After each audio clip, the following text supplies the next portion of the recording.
হেফাজতের প্রত্যেক মেম্বার, প্রত্যেকটি সদস্য আমরা বিএনপিকে ভালোবাসি, বিধায় বিএনপির সাথে আছি।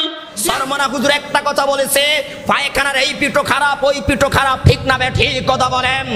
আমাদেরকে কিছু মানুষ চোখে আঙ্গুল দিয়ে দেখিয়ে দিয়েছে। আজ আমাদের মধ্যে ওলামায়ে কেরাম যারা, কেউ পদের লোভের কারণে, কেউ গদির লোভের কারণে ওলামায়ে কেরাম পর্যন্ত এক প্ল্যাটফর্মে আসতে পারে না, ঐক্যবদ্ধ হতে পারে না, ঐক্যবদ্ধ হয়ে একই কোরআনের রশিকে আঁকড়িয়ে ধরতে পারে না। কথা ঠিক না বে ঠিক কথা বলেন। বাংলাদেশের আলেম ওলামাদেরকে, তাওহীদি জনতাকে পেশিবাদ 16 বৎসর নির্যাতন করেছে। আমার মনে হয় 16 বৎসর না, তাদেরকে আরো বেশি নির্যাতন করার দরকার ছিল। তাহলে তাদের উচিত শিক্ষা হইতো, তাহলে ওলামায়ে কেরাম আজকে এত দলে বিভক্ত হইতো না। ঠিক না বে ঠিক কথা বলেন। তাহলে তারা সকলে ঐক্যবদ্ধ হয়ে বলতো যে না, আমাদের কোনো দলের প্রয়োজন নাই, আমাদের আল্লাহ এক, আমাদের রাসূল এক, আমাদের কোরআন এক, আমাদের জান্নাত এক। ঠিক না বে ঠিক কথা বলেন। তাহলে আমরা সকলে ঐক্যবদ্ধ হয়ে আল্লাহর কোরআনের রশিকে আঁকড়িয়ে ধরে আল্লাহর জমিনে আল্লাহর কোরআনের রাজ আমরা প্রতিষ্ঠিত করি। ঠিক না বে ঠিক ভাইয়ারা আমার। আপনাদের মনে একটা কমন প্রশ্ন, হুজুরেরা ঐক্যবদ্ধ হয় না কেন?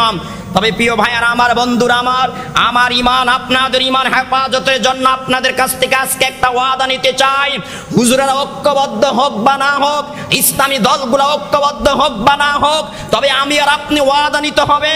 সরমনা হুজুর একটা কথা বলেছে, পায়খানার এই পিঠো খারাপ ওই পিঠো খারাপ, ঠিক না বে ঠিক কথা বলেন। আমাদেরকে কিছু মানুষ চোখে আঙ্গুল দিয়ে দেখিয়ে দিয়েছে যে আগে আওয়ামী লীগ পেশিবাদ 100 টাকা চাঁদা নিত, আর এরা এখন 200 টাকা চাঁদা নেয়। আগে 1000 টাকা চাঁদা দিতে হতো, এখন 2000 টাকা চাঁদা দিতে হয়। আমাদেরকে স্পষ্ট তারা চোখে আঙ্গুল দিয়ে দেখিয়ে দিয়েছে ওই জালিম গোষ্ঠীরা কি পরিমাণ জনগণের উপর জুলুম করেছে। এরা এর চাইতে আরো বেশি জুলুম করবে। ঠিক না বে ঠিক কথা বলেন ভাইয়ারা আমার। তাহলে আমরা একটা প্রতিজ্ঞা নিব, আমি যেই কোনো একটা ইসলামী দলের সৈনিক হব। রাজি আছি তো ভাইয়ারা আমার? কথা বলেন না কেন? রাজি আছি তো ভাইয়ারা আমার? হয় আপনি খেলাফত মজলিসে যোগদান করবেন, না হয় আপনি ইসলামী আন্দোলন বাংলাদেশে যোগদান করেন, না হয় আপনি জামাত ইসলামে যোগদান করেন, না হয় আপনি জমিয়তে যোগদান করেন। ইনশাআল্লাহ বাংলাদেশের প্রত্যেকটা ইসলামী দল একদিন না একদিন ঐক্যবদ্ধ হবে। এই দেশের আকাশে একদিন না একদিন ইসলামের পতাকা উড়বে। ঠিক না বে ঠিক ভাইয়ারা আমার? কিন্তু মুসলমান হিসাবে কোন মুসলমান কখনো কোনো সময় কোন পেশিবাদের সমর্থন করতে পারে না, তার ভোটকে কোনো পেশিবাদকে দিয়ে সমর্থন করতে পারে না। কথা ঠিক না বে ঠিক ভাইয়ারা আমার? যদি আপনি আল্লাহর কোরআনকে সংবিধান হিসাবে দেখতে চান, তাহলে প্রিয় ভাইয়ারা আমার, বন্ধুরা আমার, দেশ স্বাধীন হয়েছে আজকে প্রায় 54 বছর হয়েছে। আমরা অনেকের দাদার রাজনীতি দেখেছি, অনেকের বাবার রাজনীতি দেখেছি, অনেকের স্বামীর রাজনীতি দেখেছি। এখনো পর্যন্ত আমাদেরকে কেউ শান্তি দিতে পারে না। যদি আমরা শান্তি পেতে চাই, রাজার দাদার রাজনীতি বাদ দিয়ে, বাবার রাজনীতি বাদ দিয়ে, স্বামীর রাজনীতি বাদ দিয়ে আল্লাহর কোরআনের রাজনীতি করতে হবে। কথা ঠিক না বে ঠিক কথা বলেন? রাজি আছেন? আরো জোরে বলেন না রাজি আছেন? আরো জোরে বলেন রাজি আছেন? আমি আপনাদের কাছে জানতে চাই, বর্তমান পৃথিবীতে মুসলমানদের সংখ্যা কি 313 না আরো বেশি? আওয়াজ দিয়ে বলেন না, 313 না আরো বেশি? আরো বেশি। তাহলে একটু মনোযোগ দিয়ে শুনেন, বর্তমান পৃথিবীতে মুসলমানদের সংখ্যা হলো 200 কোটি। কত কোটি? আওয়াজ দিয়ে বলেন। মুসলমানদের সংখ্যা কত? আর যেই সমস্ত লাল কুত্তার বাহিনী, ইহুদি খ্রিস্টানের গোষ্ঠীরা, বিশেষত ইহুদিরা মুসলমানদের উপরে একের পরে এক নির্যাতন চালিয়ে যাচ্ছে, বিশেষ করে ফিলিস্তিনের মুসলমানদের উপরে, হামাসের মুসলমানদের উপরে, গাজার মুসলমানদের উপরে পৃথিবীর 80 লক্ষ ইহুদিরা নির্যাতন চালিয়ে যাচ্ছে। কত লক্ষ বলেন? আর মুসলমানদের সংখ্যা কত? 200 কোটি। কত কোটি বলেন ভাইয়ারা আমার? মনোযোগ দিয়ে কথাগুলো শুনে আমি আমার মূল আলোচনা চলে যাচ্ছি ভাইয়ারা আমার।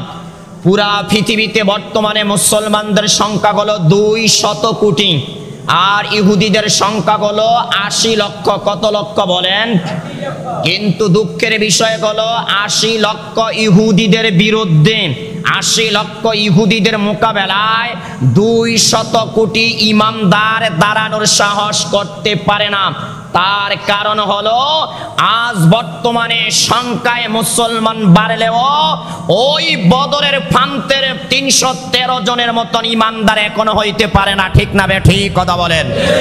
কারণ বদরের প্রান্তরে মুসলমানের সংখ্যা হাজারও ছিল না, 500 ছিল না, বরং মুসলমানের সংখ্যা ছিল মাত্র 313। এই 313 জন মুসলমানদেরকে দিয়ে আল্লাহ তাআলা 1000 বেঈমানদেরকে পরাজিত করে মুসলমানদেরকে আল্লাহ বিজয়ী দান করেছেন। তাহলে কি প্রমাণিত হলো? বর্তমানে মুসলমানের সংখ্যা পৃথিবীতে বাড়তে বাড়তে 200 কোটি হওয়ার পরেও একতরফা মুসলমানরা বিজাতিদের হাতে মার খাচ্ছে। মুসলমানরা আজকে তাদের মসজিদ ও নিরাপদে ইবাদত করতে পারে না। তাহলে কি প্রমাণ হলো? ওই বদরের প্রান্তের 313 জন মুসলমানের মতন আমার আপনার পুরা পৃথিবীর মুসলমানদের ঈমান এখনো হইতে পারে না, ঈমান বানাইতে পারে না। যদি বানাইতে পারতো তাহলে এত মুসলমান থাকার পরও পুরা পৃথিবীতে একতরফা মুসলমানেরা কখনো মার খাইতো না। ভাইয়ারা আমার, বন্ধুরা আমার, দুঃখের বিষয় হলো বদরের দিবসের দিনেই আপনারা জানেন গাজার মধ্যে হামলা করে প্রায় 400 নারী শিশুকে তারা শহীদ করেছে। কত শিশু বলেন? বলেন না, একটু আওয়াজ দিয়ে বলেন না ভাইয়ারা আমার। 400 নারী শিশু। অথচ ইসলামের পবিত্র একটা বিধান হলো জিহাদ। এই জিহাদের প্রান্তরেও আল্লাহ তাআলা আদেশ জারি করে দিচ্ছেন, তোমরা নারীদের উপর হামলা করতে পারবে না, তোমরা নিষ্পাপ শিশুদের উপর হামলা করতে পারবে না। বলেন বিধানটা কার? একটু আওয়াজ দিয়ে বলেন না, বিধানটা কার? অতিশয় বৃদ্ধ যারা তাদের উপর হামলা করা নিষেধ, নারী যারা তাদের উপর হামলা করা নিষেধ, এবং কি শিশু বাচ্চা যারা তাদের উপর হামলা করা নিষেধ। কিন্তু লাল কুত্তার বাহিনী ইহুদিরা আমাদের কলিজার টুকরা, আমাদের প্রাণ প্রিয় মুসলমানদের মধ্য থেকে অগণিত অসংখ্য নারীদেরকে শহীদ করে তারা দুনিয়ার থেকে বিদায় করেছে। অগণিত অসংখ্য শিশু বাচ্চাদেরকে শহীদ করে তারা দুনিয়ার থেকে বিদায় করে দিয়েছে। তাই প্রিয় ভাইয়ারা আমার, বন্ধুরা আমার, আমি একটা কথা আপনাদেরকে জানাইতে চাই, পুরা পৃথিবীতে মুসলমানের সংখ্যা বাড়তে বাড়তে আজকে 200 কোটি পর্যন্ত মুসলমানের সংখ্যা গিয়ে দাঁড়িয়েছে। কিন্তু তারপর মুসলমান ঐক্যবদ্ধ হয়ে লাল কুত্তার গোষ্ঠী ইহুদিদের বিরুদ্ধে দাঁড়াইবার কি পায় না, সাহস পায় না। তাদের বিরুদ্ধে মোকাবেলা করার জন্য এক হাতে তরবারি নিয়ে আরেক হাতে ঝান্ডা নিয়ে দাঁড়াইবার সাহস করতে পারে না। তার কারণ কি? রাসূল করিম সাল্লাল্লাহু আলাইহি ওয়াসাল্লাম স্পষ্টভাবে হাদিসে পাকের মধ্যে উল্লেখ করে গিয়েছেন, আমার উম্মত যখন দুইটা জিনিসকে প্রাধান্য দিবে তখন আমার উম্মত সংখ্যায় বেশি হতে পারে, তখন তারা কাফের বেঈমানদের বিরুদ্ধে দাঁড়াইতে পারবে না, কাফের বেঈমানদের বিরুদ্ধে তরবারি নিয়ে তারা প্রতিবাদ করতে পারবে না। আমার আপনার নবী বলেন, এক নাম্বার হলো আমার উম্মত দুনিয়াকে ভালোবাসবে, দুনিয়ার লোভ লালসা অন্তরে জায়গা দিবে। চাকচিক্যময় দুনিয়ার ভালোবাসা অন্তরে জায়গা দেওয়ার কারণে পরকালকে তারা ভুলে যাবে, আখিরাতকে তারা ভুলে যাবে। দ্বিতীয় নাম্বার রাসূল বলেছেন, ওয়া কারাহিয়াতুল মাউত, তারা মৃত্যুকে অপছন্দ করবে। কাফের বেঈমানদের বিরুদ্ধে তরবারি নিয়ে জিহাদের ময়দানে ঝাঁপিয়ে পড়ে শাহাদাতের পিয়ালা পান করে তারা সাথে সাথে জান্নাতে চলে যাবে। কিন্তু তাদের অন্তরে জিহাদের তামান্না থাকবে না, শাহাদাতের তামান্না তাদের অন্তরে থাকবে না, তারা মৃত্যুকে ভয় করবে। এই জন্য আমার আপনার নবী বলেন, আমার উম্মতরা সংখ্যায় বেশি হতে পারে, শেষ যুগে বেঈমানদের মোকাবেলায় তারা তরবারি নিয়ে জিহাদের ময়দানে নেমে তারা জিহাদ করে তাদের অস্তিত্ব তারা রক্ষা করতে পারবে না। আপনারা বলেন তো, রাসূলের হাদিসের ঘোষণা বর্তমানে বাস্তবতা আছে নাকি নাই? কি রে ভাই, একটু আওয়াজ দিয়ে বলেন না, আছে নাকি নাই? বর্তমানে মুসলমান দুনিয়াকে ভালোবাসে না পরকালের জান্নাতকে ভালোবাসে? বলেন তো, একটু আওয়াজ দিয়ে বলেন না, কিসের ভালোবাসে ভাইয়ারা আমার?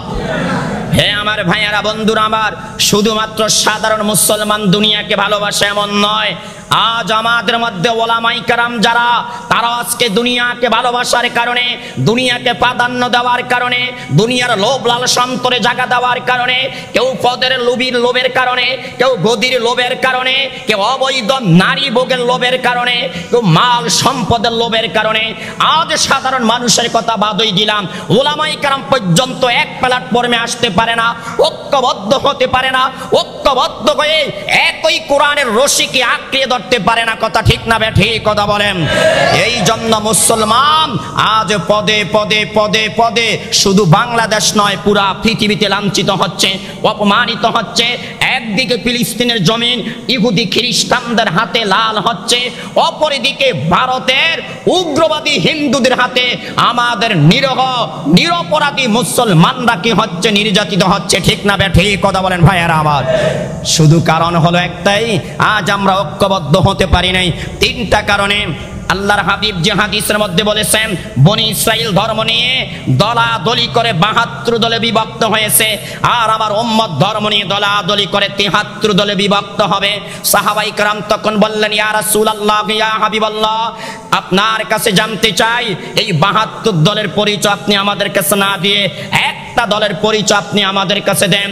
নবীজি তখন বললেন, শোনো হে আমার সাহাবীরা, বনি ইসরাইলেরা ধর্ম নিয়ে দলাদলি করে 72 দলে বিভক্ত হয়েছে, আমার উম্মত ধর্ম নিয়ে দলাদলি করে 73 দলে বিভক্ত হবে।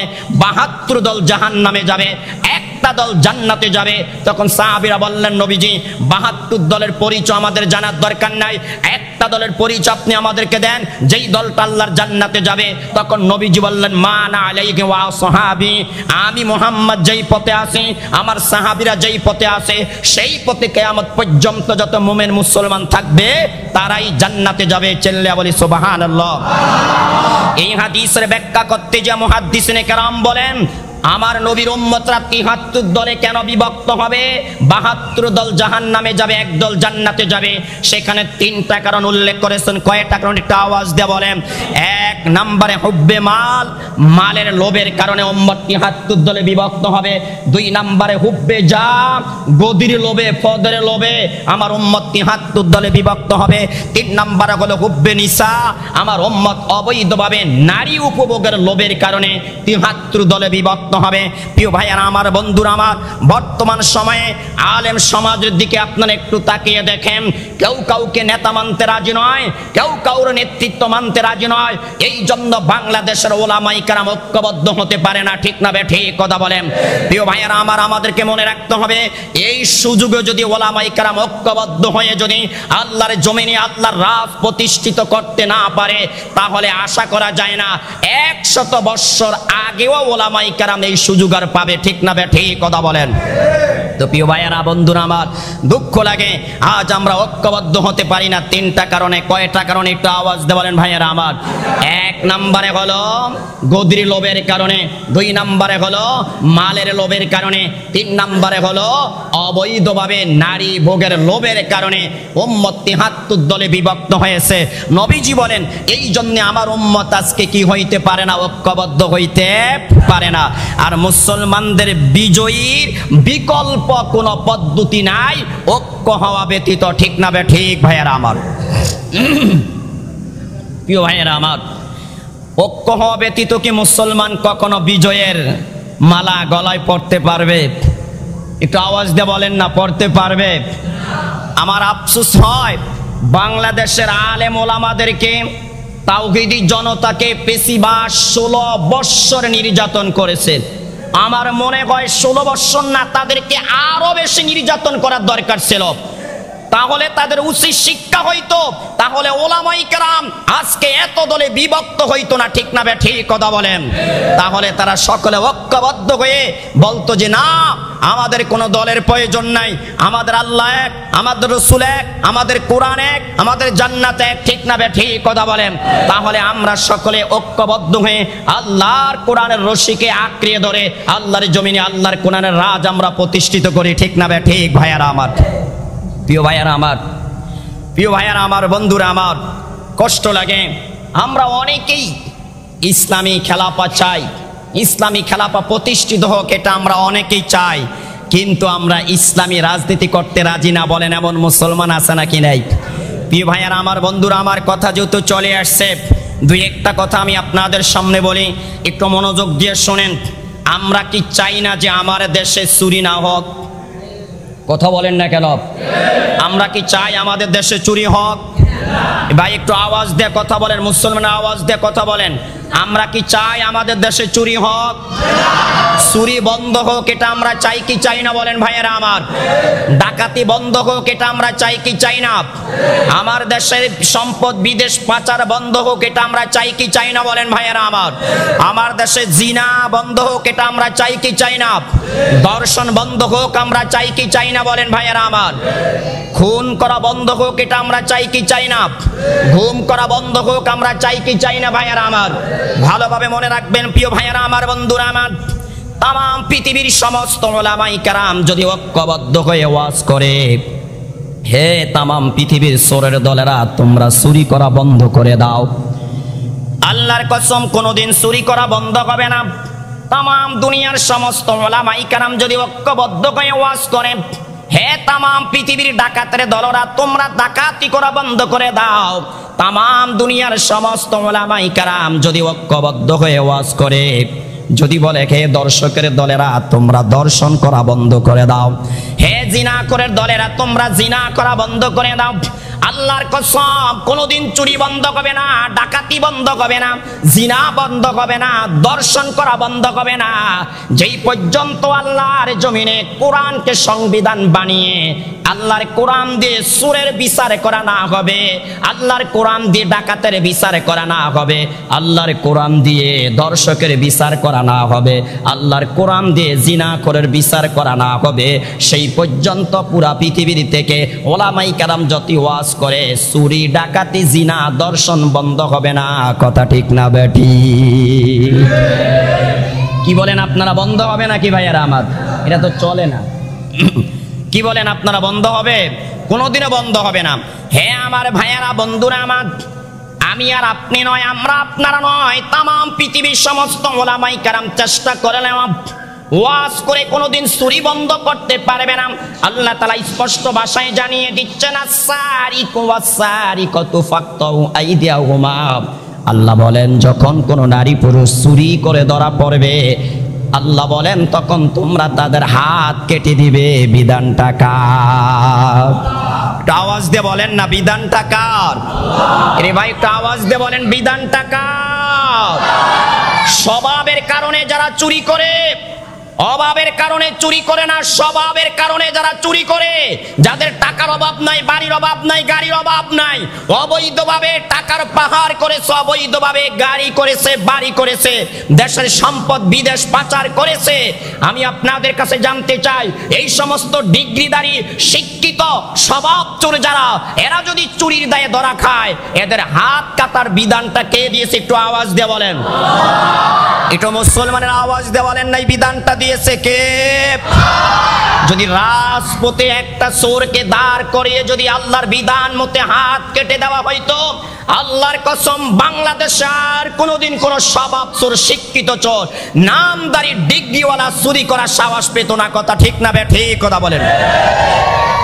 আচ্ছা বলেন, এই ওয়াজ আপনাদের মসজিদের ইমাম ভাইয়ারা আমার, বন্ধুরা আমার, আমি বলতেছিলাম তাম পৃথিবীর সমস্ত ওলামায়ে কেরাম মিলে যদি দর্শকের বিরুদ্ধে ওয়াজ করে, জিনাকারীদের বিরুদ্ধে ওয়াজ করে, চোরের বিরুদ্ধে ওয়াজ করে, ডাকাতের বিরুদ্ধে ওয়াজ করে, বলেন তো কোনোদিন কি এগুলা বন্ধ হবে? আওয়াজ দিয়ে বলেন না, বন্ধ হবে? এগুলা বন্ধ করতে হলে আল্লাহর কোরআনকে সংবিধান বানানোর দরকার আছে নাকি নাই? একটু আওয়াজ দিয়ে বলেন না, সংবিধান বানানোর দরকার আছে নাকি নাই? আমরা কি আল্লাহর কোরআনকে সংবিধান বানাইতে চাই? মুসলমানের আওয়াজ দিয়ে বলেন, সংবিধান বানাইতে চাই। আল্লাহর কোরআন দিয়ে রাষ্ট্র চলকে আমরা চাই কি চাই না? মানুষের মতবাদকে বুড়িগঙ্গা নদীতে নিক্ষেপ করে আল্লাহর কোরআনকে সংবিধান বানায়া আমার এই সবুজ শ্যামল রাষ্ট্র চালাইতে চাই। কারা কারা চাই? দুইটা হাত তুলে আল্লাহকে দেখাই। লিল্লাহি তাকবীর। তাকবীর, লিল্লাহি তাকবীর। আমরা কি আল্লাহর কোরআনকে সংবিধান চাই? একটু মুসলমানের আওয়াজ দিয়ে বলেন সংবিধান চাই। যদি আপনি আল্লাহর কোরআনকে সংবিধান হিসাবে দেখতে চান, তাহলে প্রিয় ভাইয়ারা আমার, বন্ধুরা আমার, দেশ স্বাধীন হয়েছে আজকে প্রায় 54 বছর হয়েছে। আমরা অনেকের দাদার রাজনীতি দেখেছি, অনেকের বাবার রাজনীতি দেখেছি, অনেকের স্বামীর রাজনীতি দেখেছি। এখনো পর্যন্ত আমাদেরকে কেউ শান্তি দিতে পারে না।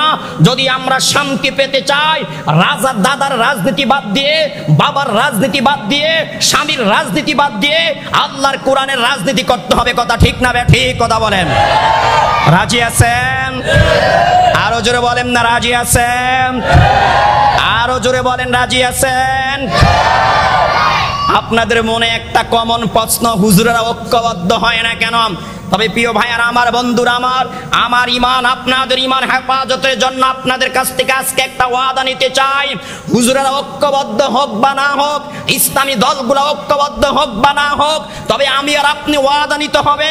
সরমনা হুজুর একটা কথা বলেছে, পায়খানার এই পিঠো খারাপ, ওই পিঠো খারাপ, ঠিক না বে ঠিক? কথা বলেন। আমাদেরকে কিছু মানুষ চোখে আঙ্গুল দিয়ে দেখিয়ে দিয়েছে যে আগে আওয়ামী লীগ পেশিবাদ 100 টাকা চাঁদা নিত, আর এরা এখন 200 টাকা চাঁদা নেয়। আগে 1000 টাকা চাঁদা দিতে হতো, এখন 2000 টাকা চাঁদা দিতে হয়।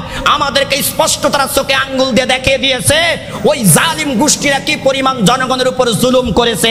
এরা এর চাইতে আরো বেশি জুলুম করবে, ঠিক না বে ঠিক? কথা বলেন ভাইয়ারা আমার। তাহলে আমরা একটা প্রতিজ্ঞা নিব, আমি যেই কোনো একটা ইসলামী দলের সৈনিক হব। রাজি আছি তো ভাইয়ারা আমার? কথা বলেন না কেন? রাজি আছি তো ভাইয়ারা আমার? হয় আপনি খেলাফত মজলিসে যোগদান করবেন, না হয় আপনি ইসলামী আন্দোলন বাংলাদেশে যোগদান করেন, না হয় আপনি জামাত ইসলামে যোগদান করেন, না হয় আপনি জমিয়তে যোগদান করেন। ইনশাআল্লাহ বাংলাদেশের প্রত্যেকটা ইসলামী দল একদিন না একদিন ঐক্যবদ্ধ হবে। এই দেশের আকাশে একদিন না একদিন ইসলামের পতাকা উড়বে, ঠিক না বে ঠিক ভাইয়ারা আমার? কিন্তু মুসলমান হিসাবে কোন মুসলমান কখনো কোনো সময় কোন পেশিবাদের সমর্থন করতে পারে না। তার ভোটকে কোনো পেশিবাদকে দিয়ে সমর্থন করতে পারে না। কথা ঠিক না বে ঠিক ভাইয়ারা আমার? কি রাগ করলেন আপনারা আমার কথায়? বহু মুসলমান আছে দেখবেন, নামাজের কথা বললে খুশি হয়, রোজার কথা বললে খুশি হয়, যাকাতের কথা বললে খুশি হয়, পর্দার কথা বললে খুশি হয়, হজের কথা বললে খুশি হয়, কিন্তু ইসলামী রাজনীতির কথা বললে চেহারা কালো হয়। বলেন এমন কিছু মুনাফিক মার্কা মুসলমান আমাদের সমাজে আছে নাকি নাই? কিরে ভাই কথা বলেন না, আছে নাকি নাই? যারা বলে আমরা ইসলামী শরিয়া টরিয়া মানি না, নাউজুবিল্লাহ বলবেন না? এরা ইসলামী শরিয়া টরিয়া মানে না। তাহলে কোন মুসলমান যদি বলে আমরা ইসলামী শরিয়া টরিয়া মানি না, বলেন তাদের কি ঈমান আছে? এরে ভাই কথা বলেন না, ঈমান আছে? ইসলামী শরিয়া বলতে কি কোরআন বুঝায় না? কথা বলেন না কেন? এই কোরআন বুঝায় না? আরে ভাই কথা বলেন না, কোরআন বুঝায় না? যারা কোরআন নামক সংবিধানকে বলে মানি না, মানুষের তৈরি সংবিধান দিয়ে যারা একের পর এক জনগণের উপরে জুলুম করে যায়, আর এরা যদি বলে আমরা ইসলামী শরিয়া মানি না, স্পষ্ট আল্লাহর কোরআনের প্রতি এদের ঈমান নাই, ঈমান নাই, ঈমান নাই, ঠিক না বে ঠিক? কথা বলেন ভাইয়ারা আমার। তাহলে এই সমস্ত বেঈমান গোষ্ঠীদেরকে কোন মুসলমান সাপোর্ট করতে পারে? যদি ইসলামের রাজনীতি না থাকতো তাহলে আমরা অন্যদিকে ঝুঁকতাম। কি ভাই কথা বলেন না কেন? যেহেতু ইসলামের রাজনীতি আছে, আর সর্বকালের সর্বশ্রেষ্ঠ নেতা হলেন নবী মুহাম্মদ রাসূলুল্লাহ, তাহলে আমাদের নেতাও আছে, আমাদের সংবিধানও আছে, তাহলে আমরা কেন অন্যদিকে তাকাবো বলেন ভাইয়ারা আমার? তাহলে কি আমরা আল্লাহর কোরআনের রাজনীতি করতে রাজি আছি প্রিয় ভাইয়ারা আমার? আওয়াজ দিয়ে বলেন না রাজি আছি? নাকি 500-1000 টাকার বিনিময়ে নিজের ঈমান বিক্রি করে দিবেন? বলেন না বিক্রি করে দিবেন? এই যুবক ভাইয়ারা, আপনারা তৈরি হন, আপনারা প্রস্তুত হন। আপনারা স্পষ্ট ভাষায় দেখেছেন ভাইয়ারা আমার, আপনাদের চোখে আমার আঙ্গুল দিয়ে দেখাইতে হবে না কোন দেশে আমরা বসবাস করেছি। যেই দেশের মধ্যে মসজিদের মাইক খুলে রেখে দেওয়া হচ্ছে, আজান দিতে হয় না, ঠিক না বে ঠিক? কথা বলেন। যারা আল্লাহর জমিনে আজান দেওয়া বন্ধ করতে চেয়েছে, যারা আল্লাহর জমিনে গত রমজানেও ইফতারি করতে দেয় না, ইফতারি করার আয়োজন করার কারণে মেরে রক্তাক্ত করে হাসপাতাল পাঠাইছে, ঠিক না বে ঠিক? কথা বলেন ভাইয়ারা আমার। তাহলে তাহলে বাংলার জমিনে এদের সমর্থন থাকতে পারে না, এদের দল কর্নেওয়ালা মানুষ থাকতে পারে না। বলেন আমরা কার দল করবো? কার দল? কার দল বলেন? আরো জোরে বলেন না, কার দল ভাইয়েরা আমার? আরো জোরে বলেন, কার দল? না মসজিদে শেষ? এই স্লোগান কি মসজিদে শেষ হবে না মরণ পর্যন্ত? বলেন না, বলেন না, কোন পর্যন্ত ভাইয়েরা আমার? দেখেন হাদিস শরীফের মধ্যে আসছে, রাসূল করিম সাল্লাল্লাহু আলাইহি ওয়াসাল্লাম বলেছেন, যদি কোনো বিবাহিত নারী পুরুষ জিনা ব্যভিচার করে তাদেরকে সঙ্গে সার করতে হবে। 2 নম্বরে আল্লাহর হাবিব বললেন, কেউ যদি মানুষকে অন্যায়ভাবে হত্যা করে তাহলে তাকে হত্যা করতে হবে। 3 নম্বরে নবীজি বললেন, কেউ যদি তার ধর্ম পরিবর্তন করে ফেলে, মুরতাদ হয়ে যায়, তাহলে তাকে হত্যা করতে হবে।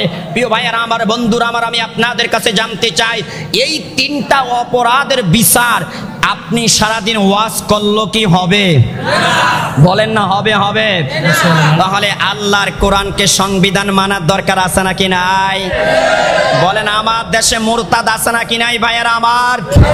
যদি আমার দেশে তসলিমা নাসরিনের বিচার হতো তাহলে আসাদ নূর তৈরি হতো না। যদি আমার দেশে নাসরি, আমার দেশে যদি নাস্তিক তসলিমা নাসরিনের বিচার হতো তাহলে আসাদ নূর তৈরি হতো না, মহিউদ্দিন তৈরি হতো না। কিছু ওলামায়ে কেরাম এখন নাস্তিক হয়ে যাচ্ছে, ঠিক না বে ঠিক ভাইয়েরা আমার? তাহলে আল্লাহর কোরআন অনুযায়ী এই সমস্ত পাপীদের বিচার হইলে তাহলে দেশের মধ্যে জিনা ব্যভিচার ধর্ষণ ইফতিজিং হবে না। আমরা ওলামায়ে কেরাম যারা, আমরা বেনামাজিদের বিরুদ্ধে ওয়াজ করতে করতে করতে করতে করতে করতে আমাদের গলা পেটে যায়, তারপর মানুষ নামাজি হয় না, ঠিক না বে ঠিক? কথা বলেন। কিন্তু আল্লাহ তাআলা এই কোরআনুল কারীমের সূরাতুল হজ্জের মধ্যে স্পষ্ট ভাষায় জানিয়ে দিচ্ছেন, আল্লাযীনা ইম্মাক্কান্নাকুম ফিল আরদি আকামুস সালাহ। আল্লাহ বলেন, আমি আল্লাহ যাদেরকে দেশের শাসন ক্ষমতা দান করব তাদের দায়িত্ব হচ্ছে কয়টা? কয়টা একটু আওয়াজ দিয়ে বলেন। 4টা। আরো জোরে বলেন, কয়টা? 1 নম্বরে নামাজ প্রতিষ্ঠিত করবে, 2 নম্বরে ধনীদের থেকে যাকাত আদায় করে গরিবদের মধ্যে যাকাত বিতরণ করবে, 3 নম্বরে সৎ কাজের আদেশ দিবে, 4 নম্বরে অসৎ কাজ থেকে নিষেধ করবে। প্রিয় ভাইয়েরা আমার, বন্ধুরা আমার, বর্তমানে আমাদের শাসক হলো ডক্টর ইউনূস, ঠিক না বে ঠিক? কথা বলেন। এই ডক্টর ইউনূস যদি আগামী দিন বলে যে আগামী দিন জোহরের আজান হওয়ার পরে কোন রিস্কার চালক রিস্কা চালাইতে পারবে না, কোন সিএনজি চালক সিএনজি চালাইতে পারবে না, কোন কৃষক কৃষি কাজ করার জন্য মাঠে থাকতে পারবে না, কোন ব্যবসায়ী ব্যবসা করার জন্য দোকানে ঝাঁপ খুলে বসে থাকতে পারবে না, আল্লাহর কসম কোন হুজুরের আর নামাজের ওয়াজ করা লাগবে না, এভাবেই সবাই নামাজ পড়ার জন্য মসজিদে চলে যাবে, ঠিক না বে ঠিক ভাইয়েরা আমার? তাহলে বলেন, ইসলামী রাষ্ট্র কায়েম হইলে আমাদের লাভ না লস? কিরে ভাই কথা বলেন না, লাভ না লস? 1 নম্বরে তিনি নামাজ প্রতিষ্ঠিত করবেন, তিনি নিজ নামাজ পড়বেন, জনগণকে নামাজ পড়ার কথা বলবেন। 2 নম্বরে ধনীদের কাছ থেকে যাকাত আদায় করে গরিবদের মাঝে যাকাত বিতরণ করবেন। 3 নম্বরে নিজে সৎ কাজের আদেশ করবেন। 4 নম্বরে অসৎ কাজ থেকে নিষেধ করবেন। প্রিয় ভাইয়েরা আমার, বন্ধুরা আমার, অসৎ কাজ থেকে তারা নিষেধ করবে দূরের কথা, দিনটা 24টা ঘন্টায় আমার দেশের নেতা নেত্রীরা নিজেরাই অসৎ কাজে লিপ্ত থাকে, ঠিক না বে ঠিক? কথা বলেন। এই যে ছোট্ট একটা মজার কথা বলি আপনাদেরকে, এখন বাংলাদেশের প্রত্যেকটা তাওহীদি জনতা দাবি করছে যে আমরা দর্শকের শাস্তি ফাঁসি চাই। হে আমার ভাইয়েরা, বন্ধুরা আমার, এরা দর্শকের শাস্তি কিভাবে ফাঁসি দিবে? এরা যদিও প্রকাশ্যে মা বোনদের ইজ্জত সম্মান নষ্ট করে না, কিন্তু গোপনে গোপনে গোপনে গোপনে এরা আমার দেশের সুন্দর রূপসী মেয়েদেরকে নিয়ে এক এক দিন এক এক টেবিলে, এক এক রেস্টুরেন্টে, এক এক হোটেলের মধ্যে সময় দিচ্ছে, ঠিক না বে ঠিক ভাইয়েরা আমার? যখন এদের আকাম কুকাম প্রকাশ পেয়ে যাবে তখন তো এদেরকে ফাঁসির কাস্টে ঝুলতে হবে। এই জন্য এরা চায় না দর্শকের সর্বোচ্চ শাস্তি ফাঁসি হোক, কথা ঠিক না বে ঠিক ভাইয়েরা আমার? দেখেন প্রিয় ভাইয়েরা আমার, আমি আপনাদেরকে আরেকটা তথ্য দিই ভাইয়েরা আমার। এই গত কয়েকদিন আগে নোয়াখালী একটা ঘটনা ঘটেছে। একটা হিন্দু ছেলে একটা মুসলিম মেয়েকে কলেজে যাওয়ার সময় আসার সময় উত্ত্যক্ত করত। এক পর্যায়ে যখন বিষয়টা তার মা বাবা জানতে পেরেছে, তার দাদা দাদি জানতে পেরেছে, তখন তার বাবা ওই হিন্দু ছেলের বাড়িতে গিয়েছে বিচার দেওয়ার জন্য। যখন হিন্দু ছেলের বাড়িতে গেলেন, তার বাবাকে জানাইলেন। ওই ছেলে যখন ঘর থেকে দেখতে পাইলেন যে তার বিরুদ্ধে তার বাবার কাছে নালিশ আসছে, তখন ওই ছেলে তার ঘর থেকে রাম দাও নিয়ে, সাপাতি নিয়ে, চাইনিজ কুড়াল নিয়ে ওই মুসলিম মেয়ের বাবাকে কুফিয়ে জখম করে হাসপাতাল ভর্তি করাইছে, চিল্লিয়া বলেন নাউজুবিল্লাহ। এবার একটাবার চিন্তা করে দেখেন প্রিয় ভাইয়েরা আমার, বন্ধুরা আমার দেশের মধ্যে 90% মুসলমান, অথচ আমার দেশে আজকে মুসলিম মা বোনেরা, মুসলিম মেয়েরা আজকে নিরাপদ নয়। হিন্দু কয়েকটা ছেলেদের নির্যাতনে প্রতিনিয়ত আমাদের মা বোনদের ইজ্জত সম্মান নষ্ট হচ্ছে। যুবক ভাইয়েরা আপনারা লক্ষ্য করে দেখবেন, বহু হিন্দু ছেলে এখন দাঁড়িয়ে রাখে। কি কথা বলেন না কেন? বহু হিন্দু ছেলেরা এখন কি রাখে বলেন? দাড়ি রাখে। তারা দাড়ি রেখে আমাদের মুসলিম মেয়েদেরকে ধোঁকা দিচ্ছে। কোন হিন্দু ছেলে মুসলিম মেয়েদেরকে বিবাহের কথা বলে তার সতীত্ব নষ্ট করে, অপরদিকে তার ভিডিও করে রাখে। এই মেয়েটাকে এখন বহু ছেলের কাছে সময় দিতে হয়, না হয় তাকে বলা হয় তুমি যদি আমার বন্ধুদেরকে সময় না দাও তাহলে তোমার ভিডিও আমরা পাস করে দিব, চিল্লিয়া বলি নাউজুবিল্লাহ। তাহলে প্রিয় ভাইয়ারা আমার, বন্ধুরা আমার, চতুর্মুখী আমরা ষড়যন্ত্রের শিকার, চতুর্মুখী আমরা ষড়যন্ত্রের শিকার। এই সমস্ত ষড়যন্ত্র থেকে আমাদেরকে মুক্তি পেতে হলে আল্লাহর কোরআনের রাজনীতি আমাদেরকে করা লাগবে। কথা ঠিক না বে ঠিক ভাইয়ারা আমার?